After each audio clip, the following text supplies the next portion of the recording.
Que cante. Pode deixar, se quiser botar no colo, pode. Pode? Deixa Não, deixa ele aqui no chão mesmo. aqui, vem Não, aí aqui. no chão ele não vai aparecer, aqui ele tá no colo mesmo. Ele quer aparecer também, Rafa. Vem aqui, Kurt. Quer pôr ele aqui na cabeça? Kurt Cobain. Kurt Cobain. Kurt Cobain. Kurt Cobain de Souza. Que é, Kurt? Maria, bate. Deixa eu te você bateu na porta. De Souza, tá? De Souza.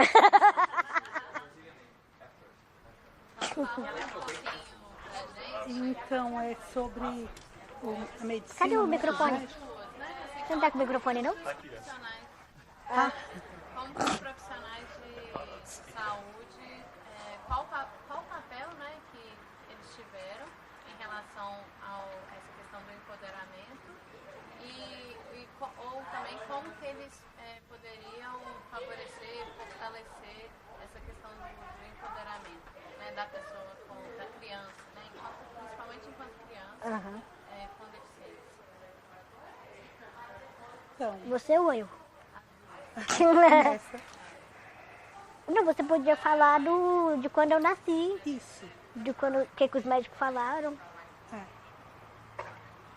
Então, quando ela nasceu, foi um susto para a família, porque há 35 anos atrás não tinha ecografia para ver como que a criança estava. Daí, quando ela nasceu, os médicos falaram que ela não ia andar, ela andou. Não ia falar, ela falou. Que ela ia morrer com 1 ano. Ela não daria 1 ano de vida que ela morreria. Está com 35 anos. Então, assim, Bastante. foi. Então foi bem assim, difícil para mim e o pai dela tentar lidar com essa situação. Mas então, daí como. Mas teve um médico, Foi. teve um médico. Teve um médico, um pediatra que falou assim, essa menina, pelos olhos dela, ela vai ser melhor que o senhor, que ela falou, o pai dela. Vai ser bem maior que você. Aí a gente ficou assim olhando para ele, né? E realmente, hoje a gente vê que ela realmente é maior que nós, lá em casa. Eu sou a única que tem pós-graduação lá em casa. Meu pai não tem. Meu irmão não tem, minha mãe não tem. Isso. Então, assim, realmente é maior que nós mesmos. E ela falou uma coisa, ela falou que ela que manda, né? Não é, mãe? Por incrível que pareça. Não é? Eu e o irmão dela, a gente cala pro pai dela, mas ela enfrenta ele. Eu sou a única que enfrenta o pai. Ela é terrível. Eu bato de frente. Ela bate de frente com o pai. E pra você, Rafinha, assim, como que Eu profissionais de saúde... Pois é, eu acho que profissionais de saúde, eles precisam ter essa noção do que um deficiente é capaz. Eu acho não, os profissionais da fisioterapia, eles têm isso mais definido, eles sabem disso, eles incentivam e tudo. E é muito importante que os profissionais de saúde tenham essa noção que o deficiente ele é capaz e empodere as famílias, porque, por exemplo, esses primeiros médicos que falaram isso. Que ânimo tinha uma família ao escutar umas coisas dessas de um médico, né? Então é muito importante que os profissionais de saúde tenham conhecimento de tudo para ajudar famílias, para falar, não, ó, ele vai ser capaz disso, ele vai ter limitações sim, mas ele vai poder fazer um monte de coisa. É muito importante que todo mundo tenha essa noção. Tem alguma situação, né, igual você falou, os fisioterapeutas, eles estão um pouco mais conectados nisso. Você consegue pensar, lembrar de alguma situação que você, né, assim, você fala, olha, isso me valeu, isso me incentivou, isso me deu força. Você consegue pensar? Eu tive acompanhamento assim, tu lembra? Teve, mas não foi até no Hospital Presidente Médici na época. Porque por causa da deficiência dela, aí fizeram uma árvore genealógica. E aí eles falaram que eu poderia ter um filho normal e 3 com deficiência. Ou 3 com deficiência normal. falaram só isso pra mim. Durante a infância, você fez algum acompanhamento além do comum, assim, de médico, pediatra, Então, fez aqui no Hospital Presidente Médici. com fisioterapia? Qual Não, hospital? Presidente Médici, que hoje ele é E o Sara? HUB. É, HUB. Ah, tá. Quando eu era bem pequena. É, quando ela Oh, bem bem pequena. nova. Então, E do Sara, né? e no Sara porque ela tinha fenda palatina parcial. Não era Aí eu- total, era parcial. Aí fez a cirurgia no Sara, ela acompanhou lá. Aí depois que estabilizou assim minha deficiência, aí eu não precisei, eu não tenho acompanhamento médico. De vez em quando, né, mãe? Eu preciso ir no Sara para fazer os exames só para saber se tá ok.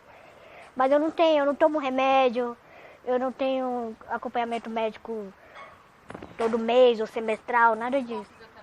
Nada. Você adoece? Não. Super Só quando eu era nova, criança. Ela tinha muita pneumonia. Tive muita pneumonia, mas agora não. Então, lá no Sara, a gente viu que a coluna dela estava crescendo. E começou a entortar a coluna. A gente levou no Sara. Daí eles fizeram os exames e falaram para mim assim, deixa ela andar enquanto ela pode. Deixa ela continuar andando. Então, eu vi que não tinha solução. O problema da coluna crescer era a medula, né? Se a medula não conseguir fazer o caminho dela para chegar até o cérebro, eu posso parar de andar. Então a preocupação era essa, que minha coluna estava crescendo e se crescesse muito poderia atrapalhar a medula. Só que aí chegou a parte que a mulher para de crescer, né? Veio a menstruação, a coluna parou e eu tô aqui andando. Tem uma cadeira de roda, mas eu ando. Entendeu? Aí o acompanhamento só foi até essa parte. Depois disso é vida normal, vida que segue. Agora, ela falou uma coisa interessante, que durante a infância, adolescência dela, vocês não a tratavam com nenhum tipo de distinção. Eu queria que você faça um pouco isso. Assim, como é que você teve essa maturidade de levar a situação assim, sem... Então, quando eu tive a Rafaela, eu tinha 17 anos de idade. E há 35 anos atrás, a gente era uma criança, praticamente, né? Hoje não, mas antes era. Daí eu a tratei normal, porque foi minha primeira filha, então pra mim... Você não tinha noção, não né? tinha noção do tamanho do problema, né? Que na época era, hoje não. E aí eu tratei ela normal mesmo, coloquei em escola, levava ela para as festas, andava com ela nos ônibus e tudo. E teve até uma senhora que perguntou assim, ela come? Ela dorme? E eu fiquei olhando assim, eu falei, minha senhora, ela é um ser humano, ela é normal. E aí a gente lidar com muitas pessoas. A gente só assim. tinha noção quando as pessoas na rua falavam, né? Quando as pessoas falavam. Então não tinha por que ser diferente. Talvez. Não tinha. Ela sempre lidou com essa situação muito bem. Eu acho que todo o mérito é dela. Nós tentamos da nossa parte, mas todo o mérito é dela. Não, eu acho que é deles. Decida. Porque se eles tivessem me colocado numa escola especial, teria tido um outro rumo. E inclusive para conseguir uma escola foi difícil também, não foi? Era só nessas situações que a gente tinha noção da gravidade do problema. Lá no Gama, na cidade que eu moro, meu pai e minha mãe rodaram todos os colégios particulares, até que uma aceitou. E aí nessa eu fiquei do Jardim 3 ao 3º ano, a vida toda nessa mesma escola, não foi? Foi. E o que eles falavam nas escolas? Então, que eles não tinham realmente uma forma de pegar ela, porque tinha que adaptar toda a escola para ela. E não precisava adaptar a escola para ela. Ela mesmo se virava do jeito que ela conseguia. E na escola que eu fiquei, eles arrumaram uma carteira de pré. Isso. Depois que eu já estava no 2º grau, né? No 2º grau. Mas aí eu olhei para aquilo e falei, não quero isso não. Eu quero a normal. Meus amigos me sobem, então só foi um tempinho na carteira diferente. Depois eu mesmo que não quis. E também teve uma época na escola que precisou, tipo, o 3º ano vai ser lá em cima. Mas tem a Rafa. Vamos deixar o 3º ano aqui embaixo. Falei, não, pode deixar lá em cima. O povo me sobe. Fiz o 3º ano lá em cima. E a galera me subia as escadas. Então, A escola até que tentava e eu, eu não. Não. E hoje ela está aqui, dando essa entrevista. E para a família, o que acontece? Assim, algumas mães de pessoas com necessidades, elas acabam vivendo por conta da pessoa e esquecem sua própria identidade. Como é que você lida com isso? Ou você ainda tem identidade? Ou você, algumas mães, por exemplo, são conhecidas como a mãe da Duda, da Rafa, entendeu? Você tem a sua identidade, você conseguiu manter isso? Então, eu me isolei um pouco de mim para cuidar dela, realmente. Porque Saiu do emprego. saí do emprego, então assim, larguei minha vida para cuidar dela. E eu acho que valeu a pena. Com certeza valeu a pena. Eu consigo hoje ter minha identidade, sim, sabe? Consigo, porque eu tenho minha vida, eu saio, eu faço serviços fora hoje. Eu tenho minha identidade, sim, Ela é a mãe da Rafinha pros meus amigos. dos amigos. Você acha então que o fato de vocês terem conseguido que ela tenha toda essa autonomia te deu espaço? Isso, deu sim. Hoje ela é independente, ela tem a vida dela e assim eu tenho a minha. Você pode viver assim? E também porque não ficou tudo só em cima dela. Lá em casa todo mundo me ajuda. Meu irmão me levava no banheiro, meu pai me levava no banheiro. Então não era só em cima dela. Então ela pode sair. Hoje então que eu tô com mais autonomia dentro de casa, eu fico sozinha algumas horas, né, mãe? É. Minha mãe e meu pai tem consulta, fica eu e o Kurt. E o Kurt? Kurt? O Kurt ficou bem. Quem é Kurt? O Kurt, o cachorro. Ah, mas Fica eu e o Kurt em casa.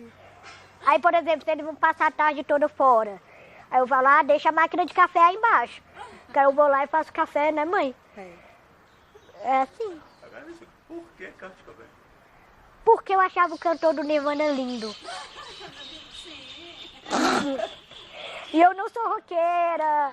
Conheço poucas músicas do Nirvana, mas ele era lindo. Aí eu coloquei o nome do Kurt. Kurt Cobain de Souza. É o filho dela. Não, uma coisa que eu acho que é importante para os profissionais de saúde quando se deparam com uma pessoa com deficiência, a primeira coisa eu acho que seria, se não conhece, se nunca teve contato, é perguntar. Como é que ela anda, ela consegue fazer as coisas sozinha, entender da situação, para depois ele agir, ele poder empoderar. Porque muita gente nunca teve contato e não sabe o que a pessoa consegue fazer e o que ela não... E ninguém melhor do que a própria pessoa ou a família. Que no caso da criança, a criança não tem muita noção, mas os pais têm. Os pais podem, ele consegue isso, entendeu? Já quando o deficiente é adulto, ele mesmo responde. Porque muitas vezes, né, mãe, acontece das pessoas perguntarem para ela e não para mim. Como que é isso? Como que ela faz isso? Não, pode perguntar para mim. E no caso das crianças, o profissional de saúde ele precisa perguntar para os pais. Se ele não tem conhecimento, porque é normal, é comum as pessoas não terem, não saberem. Então pergunta, não tem problema nenhum perguntar. E aí depois que ele souber das limitações, ele consegue empoderar naquilo que a pessoa consegue fazer. E também naquilo que a pessoa acha que não consegue fazer, entende? E você? Então, ela passou por uma dificuldade porque ela teve um problema na vesícula e daí eu levei lá no médico e eu fiquei com medo mesmo, porque eles ficam tudo assustados quando vê a Rafaela. Por onde eu vou começar? E aí eu falo para eles, pode perguntar para ela que ela responde o que o senhor precisar. E eles fazem a pergunta a ela e daí ela precisou realmente de uma cirurgia. E aí foi o problema, porque os hospitais não estão preparados para receber pessoas com deficiência. Ainda mais do tipo raro. Ainda mais do tipo raro. Então realmente está precisando que eles procurem entender ou estudar mais sobre esses pontos. Porque foram 10 anestesistas. entraram no quarto, olhavam Só para me pra olhar ela e assim, ó, saíam. analisava minhas Analisava veias e e saíam. saía. Então, assim, Para ter só coragem de me anestesiar para cirurgia. Então, só um teve essa coragem. E assim, eu agradeço a Deus por ele ter tido essa coragem. Então, eles não estão preparados para isso. Eu sabia que eu tinha pedra na vesícula há muito tempo. E o médico que viu qual é o nome do exame? Ecografia? Na ecografia. Na ecografia, aí ele falou, bom, aí eu descobri por acaso. Porque como a pessoa é pequena, faz o exame e já vê tudo, né? Aí viu que eu tinha pedra na vesícula. Aí o médico falou, dói? Não. Aí ele falou, então deixa assim. Com medo de que uma pessoa hoje, uma pessoa sem deficiência, se tem pedra na vesícula, o primeiro passo é já retirar. No meu caso foi diferente. Ele falou, não, se não dói, então deixa quieto. E eu deixei quieto. E aí foi pior. Foi pior porque quando veio a crise, foi feia e aí teve que fazer a cirurgia às pressas. E a sorte foi que eu comecei, a dor deu uma trégua e eu fiquei uma semana no hospital, 4 dias, de 4 a 5 dias, só eles estudando como que seria a cirurgia. E aí eles fizeram o plano A, Foi. de fazer uma endoscopia e tirar a pedra que estava no canal pela endoscopia. Quando eles levaram ela para a sala de cirurgia, viram que não tinha como passar a canaleta pela... Porque ela Que tem faz essa estreitamento volta. de esôfago, ela tem estreito, não passava. De última hora eles tiveram que fazer o plano B. Lá cirurgia, eu anestesiada. falaram, agora ela está anestesiada, aí tiveram que entrar... a Pelo canaleta umbigo, pelo eles umbigo abriram meu umbigo e abriram o estômago dela para passar a canaleta para fazer esse exame, para tirar, para tirar a essas pedras. pedra que estava no canal da vesícula e depois tirar a vesícula pelos furinhos mesmo, né? E por causa disso deu infecção. Foi bem difícil de tratar. Ou seja, tudo isso poderia ter sido evitado Se no início eles tivessem procurado saber como que ela era, tivesse feito exames. Eles tentaram até, foi uns 4 dias deles estudando. Só que eles não contavam com esse imprevisto que a cânula não ia passar aqui. Aí eles tiveram que ir pro plano B. E aí eu fui 21 dias internada. E uma cirurgia de vesícula é simples. Ainda mais hoje com os furinhos. Rapidinho a pessoa já vai para casa no outro dia. Você passou por isso tudo desnecessariamente. Desnecessariamente. Foi, por falta de conhecimento. Falta de conhecimento. Porque é uma deficiência rara, né? Mas agora tá começando a ficar mais conhecida por causa desses movimentos de visibilidade para o nanismo, né? E o que você falaria para as crianças, assim, para criança, para jovem, em relação a isso, né?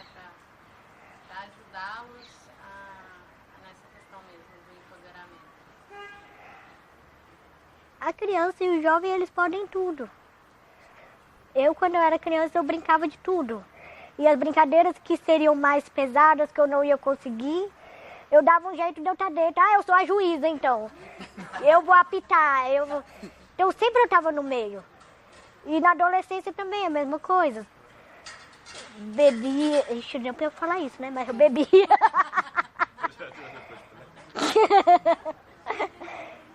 Fui para as festas, para show, carnavais, tudo.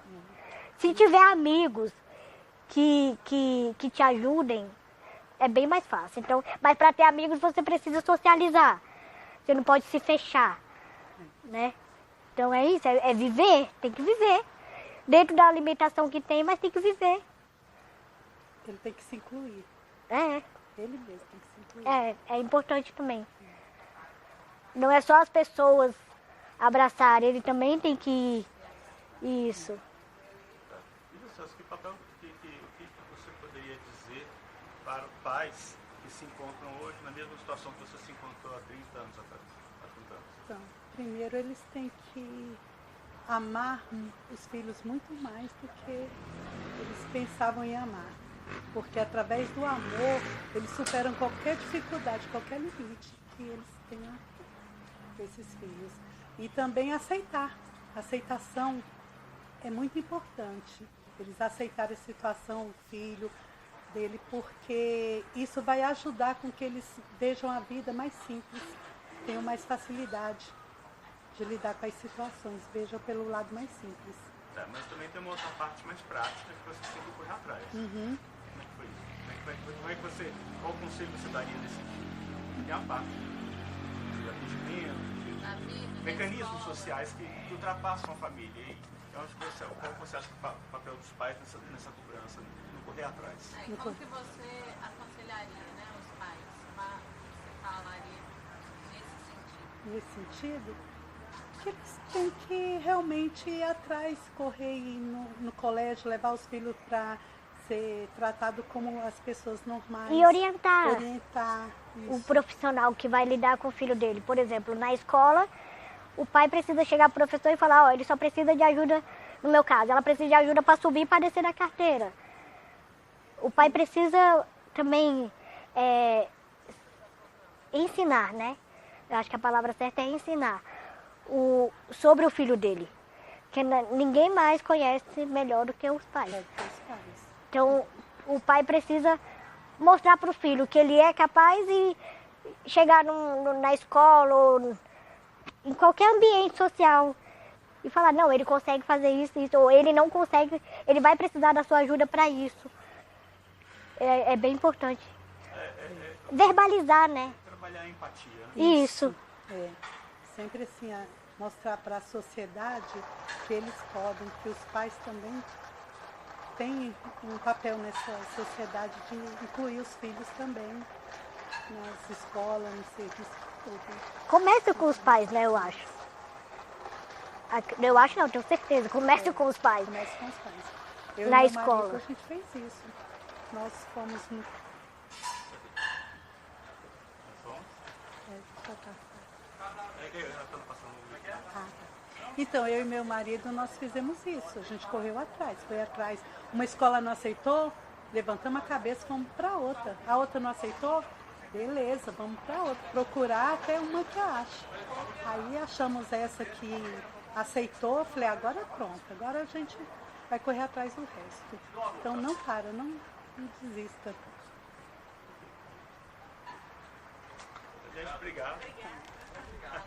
Ai, espero que a gente tenha falado as coisas certas. Certo, mas se não Quero uma água.